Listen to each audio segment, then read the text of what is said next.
Hi hello, ఎలా ఉన్నారు? నేను మీ శేఖర్ని. ఇవాళ మా సార్ ఒక గిఫ్ట్ ఇచ్చిండు. ఎలా అంటే అద్దరిపోయే గిఫ్ట్ ఇచ్చిండు. ఒక ఫోన్ గిఫ్ట్ ఇచ్చిండండి. ఫోన్ అంటే ఇట్లాంటి ఫోన్ కాదు, శాంసంగ్ చాలా కాస్ట్లీ ఫోన్ అండి. దీని మోడల్ ఆన్లైన్లో చూస్తే 1.7 lakh ఉంది. ఎందుకంటే నేను అక్కడ మేము ఉండే దగ్గర విల్లా స్టార్ట్ అవుతున్నాయి మా సార్ వాళ్ళది. అక్కడ ఆఫీస్లో కూడా అన్నీ చూసుకుంటున్నాను కాబట్టి నా ఫోన్ సరిగ్గా వర్క్ చేయట్లేదని అని మా సార్తో చెప్తే మా సార్ గిఫ్ట్ ఇచ్చిండు. చూసారా, నాకైతే పిచ్చగా నచ్చింది. ఎందుకంటే నేను ఇంత కాస్ట్లీ ఫోన్ నేను వాడేది 35లో ఉంటుంది. ఒక్కసారిగా 1.7 lakh ఫోన్ వాడుతున్నా అంటే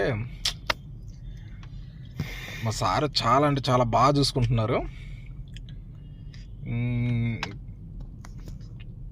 హైదరాబాద్ ఎంత చెప్పినా తక్కువే. ఒక ఫ్యూచర్ చూపిస్తుంది నాకు Hyderabad. Costly car, costly phone, ఇంతకంటే ఏం కావాలి?